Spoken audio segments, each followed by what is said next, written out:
Bob Holycross, Vice President and Chief Sustainability, Environment, and Safety Officer at Ford, Dave Zellner, Chief Investment Officer at Westpath Benefits and Investments, and Ann Kelly and Morgan Lamanna of Ceres will present tools corporations can employ for responsible policy engagement and examine investor expectations on lobbying disclosure, such as Climate Action 100 Plus Net Zero Company Benchmark.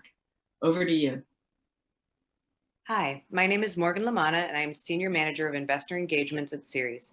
Ceres is one of 5 global investor networks partnering on the Climate Action 100 Plus initiative. Our goal today for the Ceres 2021 session is to offer tools for companies and investors on addressing the implementation gap on Paris-aligned lobbying. Climate Action 100 Plus is an investor initiative to ensure the world's largest corporate greenhouse gas emitters take necessary action on climate change. More than 575 investors with more than 54 trillion in assets are collectively engaging companies on improving governance, curbing emissions, and strengthening climate-related financial disclosures. Companies will need ambitious and robust regulatory frameworks in order to decarbonize on a stable path to protect the environment, economy, and their employees. With the United States now rejoining the Paris Agreement, there is a critical window of opportunity for corporate America to have a constructive voice in a policy that will help us avoid a climate emergency.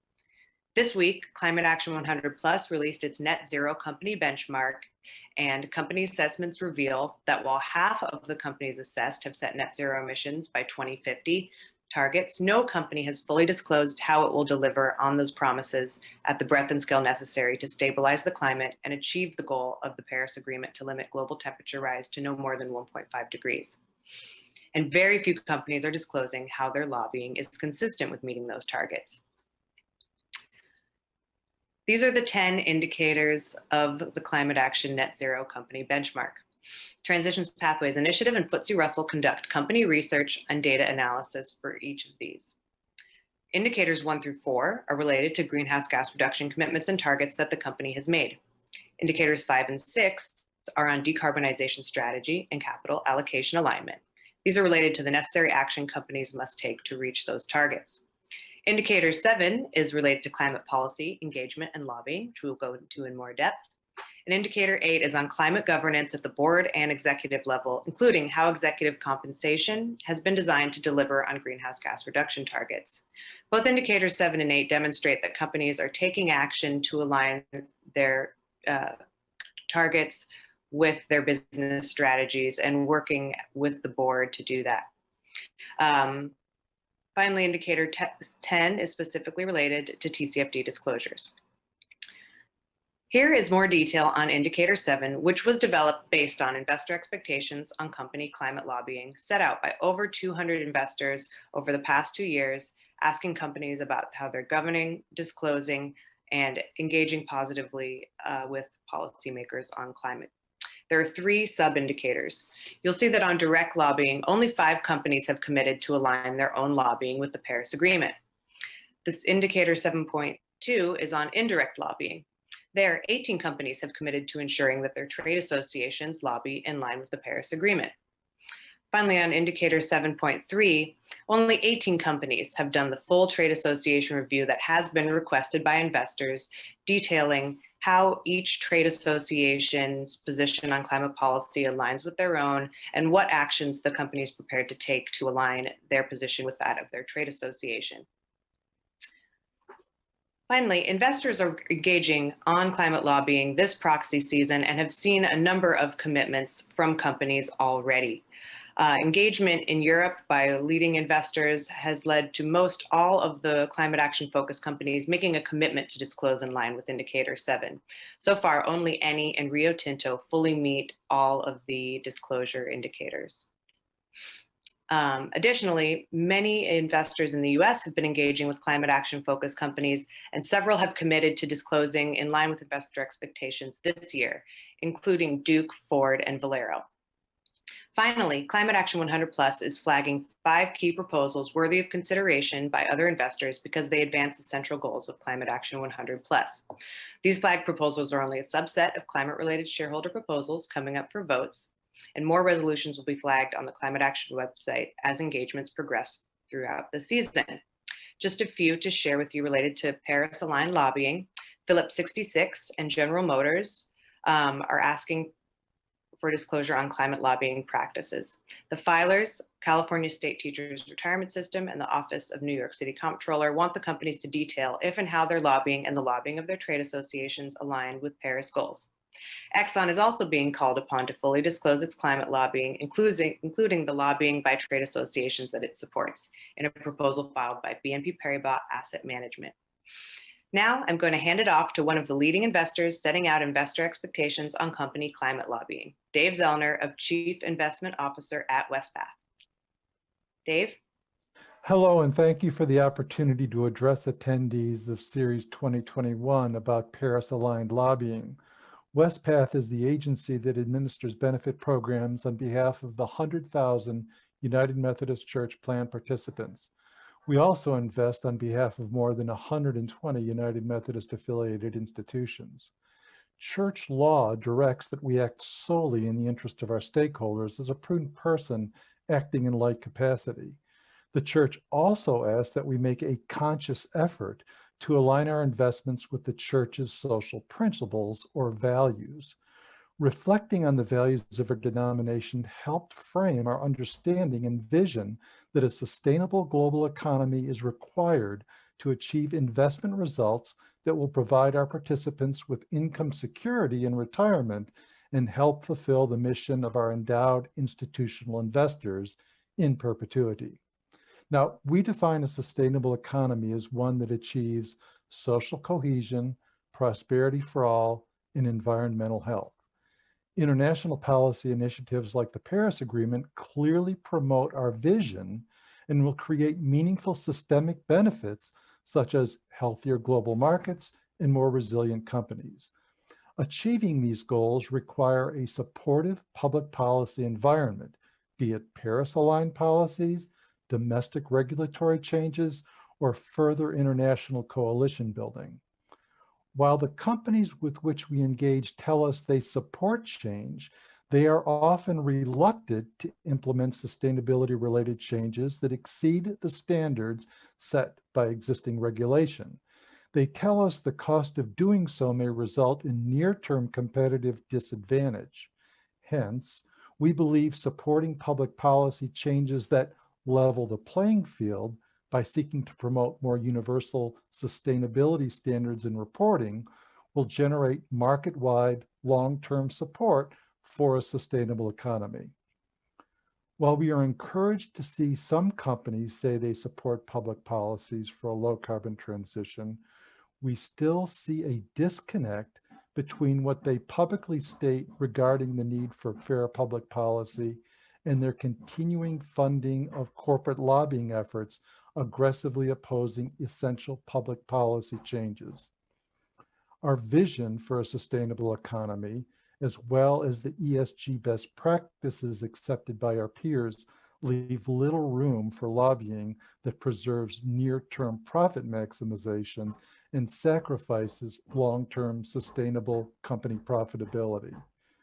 As asset owners, we expect greater transparency from companies regarding their rationale supporting climate-related lobbying activities.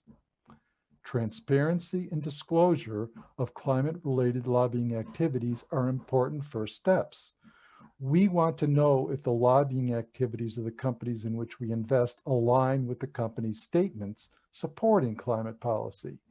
Absent such disclosures, investors may be unable to assess the extent to which a company is seriously considering the risks associated with failure to achieve Paris alignment.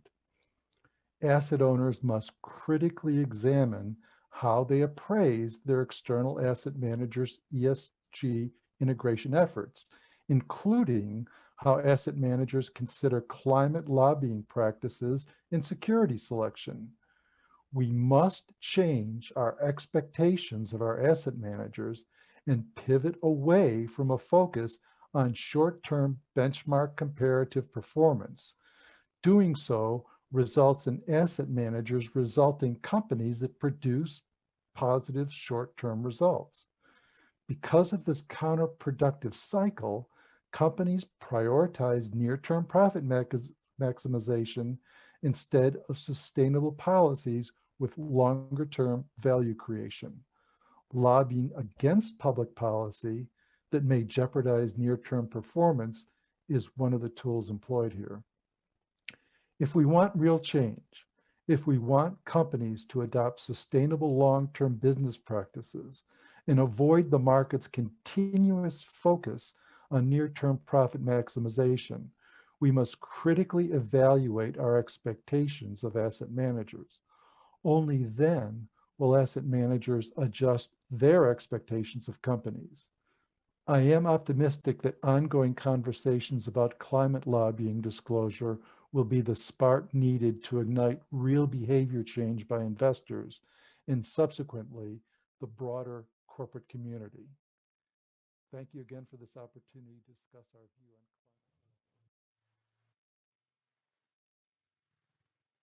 climate. Hey, Bob, so good to see you. Thanks so much for joining us today.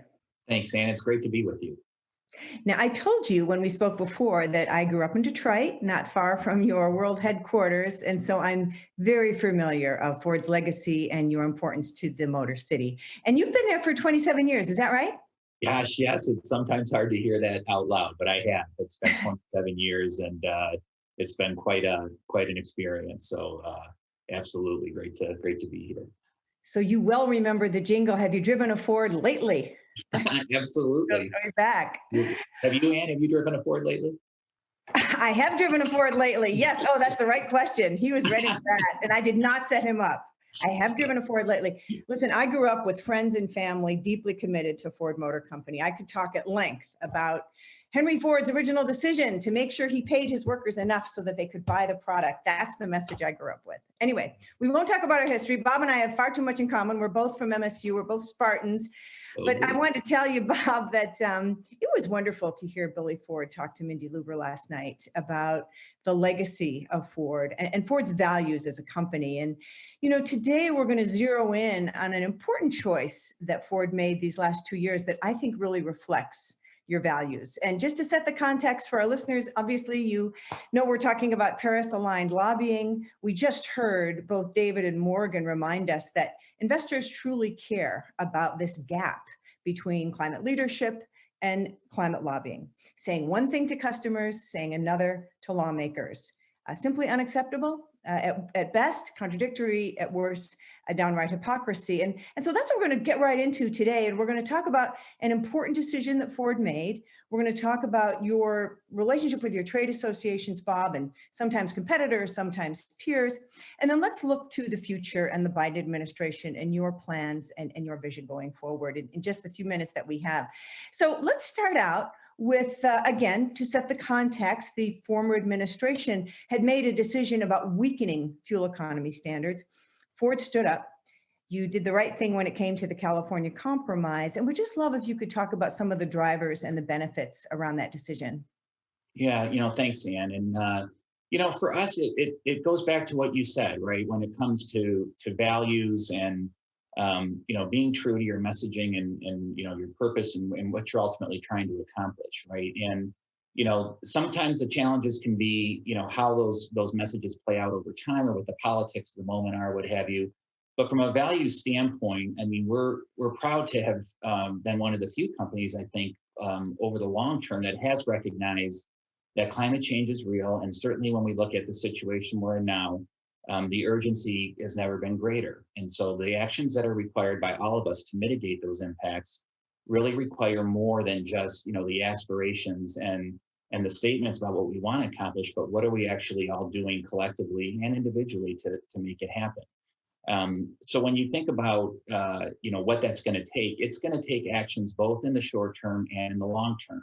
And when you look at companies like ours in the auto industry that have very long production cycles and have to make, significant capital investments, over a pretty substantial business planning horizon, you also need certainty and clarity. You can't, kind of kick the can down the road. It's about what are you going to be able to do now and what, in addition, what you're going to be able to do in the future. So the drivers around our values, but also in recognition that, given the urgency and the magnitude of the actions that have to be taken, this can't just be done in the context of the local political cycles or what have you. So when opportunities arise and companies have the courage to take a stand, I think that that is a moment that, any of us have to evaluate. But, and the other thing too is just the nature of the vehicle emission standards that we're talking about. They have to be able to, go beyond, the back and forth of being challenged in court and whether it's the states versus the federal government or what have you. And so we wanted to take a little bit more control and say, hey, we think we have a path here that can be more durable and be a bridge to the longer term about what we have to do and give us that certainty. Absolutely. And now some automakers actually were arguing for weaker standards and are continuing to push for weaker standards. What's your take on that approach? You've just kind of alluded to it, but would love for you to expand. Yeah, well, and again, I think it's each individual company kind of has to answer that question for themselves. But then part of that is what's the motivation for different approaches here? And I think where we kind of see it is it does kind of come back to this question of taking action in the near term and in the long term. And if we're really going to get ahead of the curve the way that we need to, as much as we all know we're going to make this transition to electrification, that doesn't mean we can stop taking action now. And that means making the emissions reductions year over year on a consistent basis. And when we recognize we have the capability to do so. And that's what we're proud of. I mean, we'll talk a bit about some of the investments we're making on our most high volume products in the future, but even the vehicles that are on the road today, when you think about our most high volume impactful products, our Explorer, our F-150, these vehicles have all been hybridized now and are achieving significant greenhouse gas reductions today. And so codifying that in the framework and recognizing that this has to be part of the accounting for where we get to in the long term is a key piece of it. We can't just say we're going to stop and let's punt the football down the road and we'll make it up later. I think you just gave us a tweetable quote, Bob, and I know my colleagues in the press room heard that. I can't tell you how much I appreciate you saying what you just said, because too often we say, well, we're all going to go electric, so it doesn't matter. But the truth is, we're still going to have several years of internal combustion engines on the road, and they need to be meeting strict standards, is what I hear you saying. Correct. Now, you allude to the transition to EVs, and I'm wondering if you can talk a little bit about Ford's commitment, time-wise, when you think you're going to be getting to close to 100% EV sales, your sense of that, and Ford's vision in that regard. Yeah, obviously there's a lot of excitement in the industry and even just in the broader ecosystem, given the advancements that have been made in the technology. So this race to, who's first and who's there in terms of being all in, I think in the end is what's going to benefit the planet and help in terms of climate change mitigation. So it's a very exciting time for the industry and for us as Ford. And, so for us, again, it kind of comes back to how do you take the action today that bridges to this, let's call it all in electrification, whether it's in 2035 or 2030 or 2036, who knows? The key is, are you set up to be ready, in terms of the things that are in your control? So for us, we're electrifying our most iconic products, the ones that resonate most with customers and can have the most impact. So, it started this year with the Mustang Mach-E, which is going to demonstrate that you can not just have, zero emissions, but you don't have to compromise on performance, fun to drive, and excitement. And it's been fun to see the questions raised about how can they call this a Mustang and everything else. And you get in it and you drive one, right? It will absolutely help, change perceptions and other things more broadly for the technology. But the other thing that we've announced is later this year as well, we will launch our Transit commercial van all electric. And, this is a big market for Ford and, where we dominate, not just in the US, but globally. And so to be able to have a full-size commercial van that's electrified and can be configured in any number of different applications is going to be really important. And we've all heard about different fleets and applications that these can, the use cases that can be made there. And then, of course, the F-150, right? America's best-selling vehicle for the last 40 years running, and it's going to be able to demonstrate the same thing, that you can do the work that's needed and you can have zero emissions and provide all the capabilities. So you think about it for us when you start there and focus on the products that any one of us have the most leverage. And we've talked before about the migration for us in our product portfolio to pickups and SUVs. By really synthesizing that, this is now where we can invest the right resources to electrify these products and show you can do it across a wide range of segments. Well, that is an exciting vision, and everyone is looking forward to the F-150 EV for sure.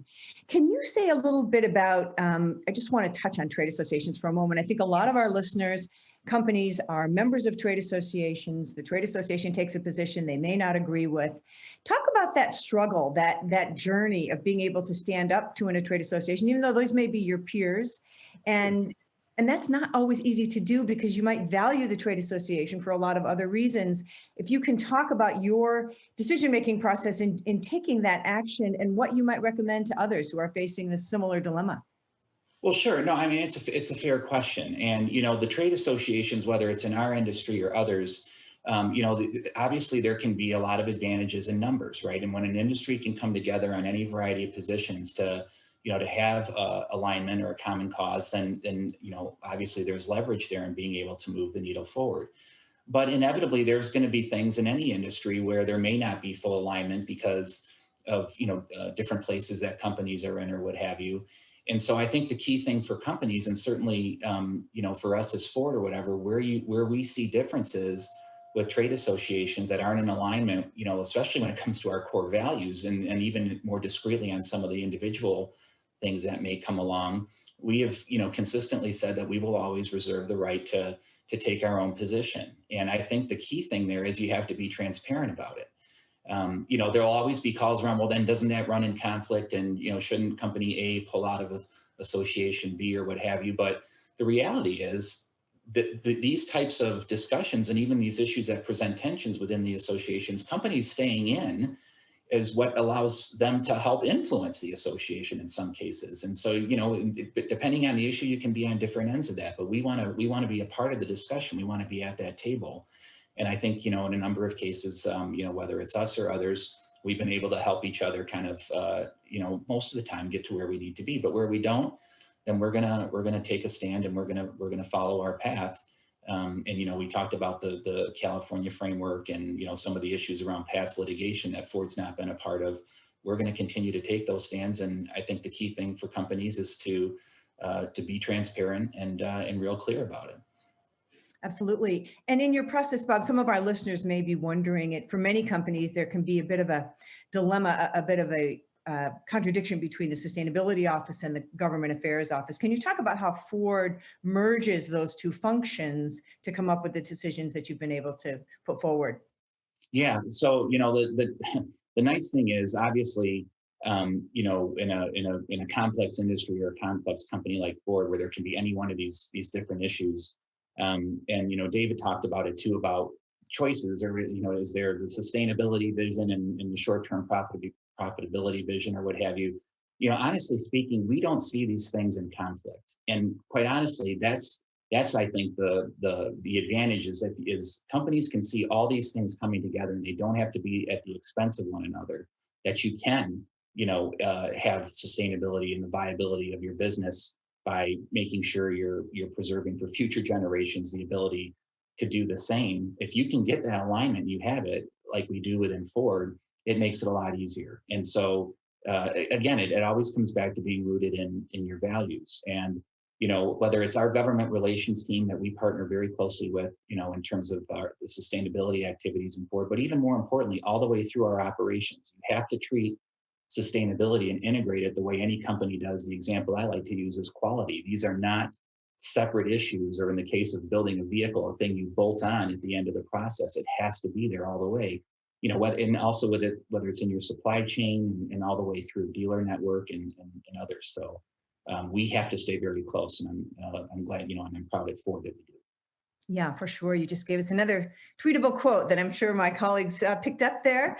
Let me ask about your vision going forward. I know that I think you're getting ready to issue a statement, a report. You are remarkably well timed with the president's dropping of the Build Back Better plan. I'm not sure how you synced that up. This is hot off the press, but can you tell us what you're planning to put out and and how is that going to touch on your lobbying practices? Yeah, thanks, Ann. No, it's an important point. And this is where our partnership with Ceres is incredibly valuable, right? Because, you know, year over year, as we continue to engage and hear what's on the mind of investors and look at best practices for how to do things, we are coming up later next week on the 31st. We're going to launch our our annual sustainability report, but for the first time, it's going to be an integrated report of not just all of our actions and progress around our sustainable future, but everything around our financial reporting and operational aspects. So really synthesizing, bringing all these things together. And yes, we will have an updated lobbying disclosure report,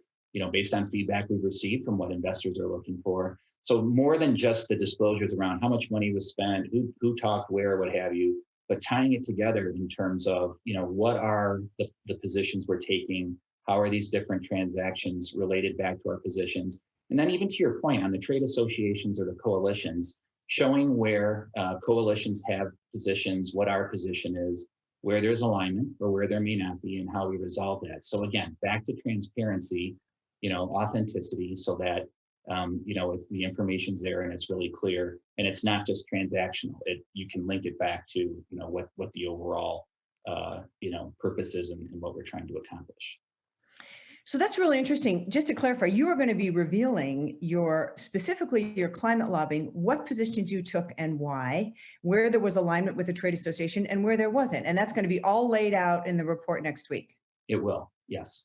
And those are going to be hot off the press. That's going to be a high item. Everybody's going to want to get a copy of that, Bob, that you were able to put that out so clearly. Tell me, have you been able to communicate with the Biden administration, and are you finding them receptive to your ideas thus far? Well, we have, and obviously, like you and I were talking about earlier, and they've got a lot of work cut out for them, and still early on in the transitions, and great to see confirmations going through and people getting in place. They've been very accessible, which has been great for us to be able to communicate what our priorities are, because there's so much at stake. And when we talk about electrification and the things we mentioned earlier, we know it's going to take more than just getting the vehicles out there. So when it comes to plans around infrastructure and incentives, and how we keep a competitive advantage for these technologies and jobs in America, it is going to take a real concerted effort between government and industry and the partnership there. And for us at Ford, being the employer of the most hourly workers that build and assemble vehicles in this country versus any other OEM, and producing more vehicles here than anybody else, which has been a conscious choice for us, and in some ways, can put us at a disadvantage or what have you. How do we continue to create the environment to make sure, we're viable as a country going forward, and we have those jobs here? So we've been really excited to have the opportunities to engage with the administration, and certainly our continuing relationships with all the staff folks at the different agencies as well. Well, that's terrific, Bob. I could see we're just touching on labor there. We could clearly have you on for another hour, but I think that I have to wrap it up there. And thank you so much for joining us. And I'm going to ask our audience to join me in thanking Bob Holycross of Ford Motor Company. We are all going to be waiting with bated breath for the report. And I sense from what you're saying, Bob, this is going to be a bit of a model that we get to look at next week that others can follow, because openly, transparently revealing your lobbying practices is not something that everyone has been able to do, and in particular to look at that alignment. So I'm sure we'll all be reading that. And to our audience, let me just say that we are delighted to work with you as you are trying to advance your own climate advocacy. This is the moment to let us help you talk your walk and get engaged in climate advocacy. There is never a moment like this one. There is never has been at one that is so important. This next year is just going to be crucial. So thanks to all of you for joining.